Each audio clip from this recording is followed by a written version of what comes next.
कहले रहस साथ ना छोड़ब, फिर काहे छोड़ गइस।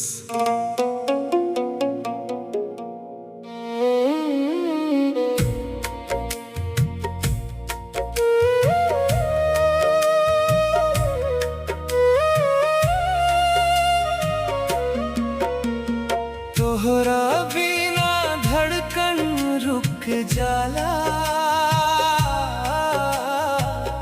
आँखियाँ से सावन झुक जाला। तू दूर गइस त जान निकल जाला, तोहरा बिना दिलवा टूट जाला।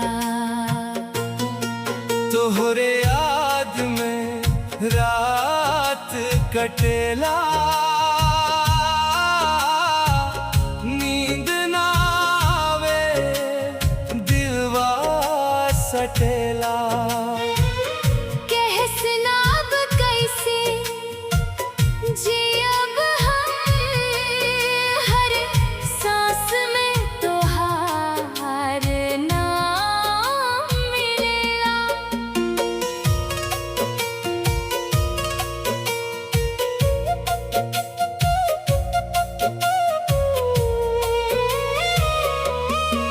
तोहरे संग जे सपना सजवनी, ओही सपना के राख बनवनी। हाथ पकड़ के साथ निभावे के, कसम खा के अकेला छोड़वनी। तोहार फोटो देख के रोई, दिल के दर्द के एकरा से कही। तू खुश रहेस जहाँ भी रहेस, हम अपना दर्द में जी लेब सही।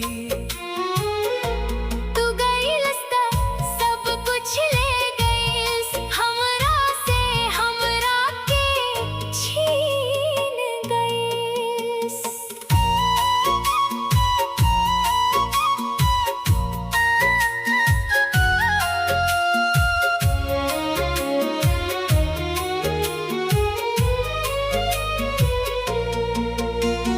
बरखा के बूंद जब गिरेला, तोहार याद दिल में उठेला।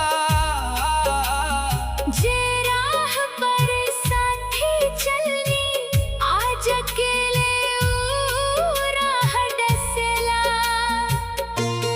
लौट के आवस त देर ना करीस, टूटल दिल के फेर ना तोड़ीस। हम आजो तोहरे इंतजार में बानी, बस एक बेर आवाज लगा दीस। तोहरा बिना धड़कन रुक जाला, आँखियाँ से सावन झुक जाला। तू दूर गइस त जान निकल जाला, तोहरा बिना दिलवा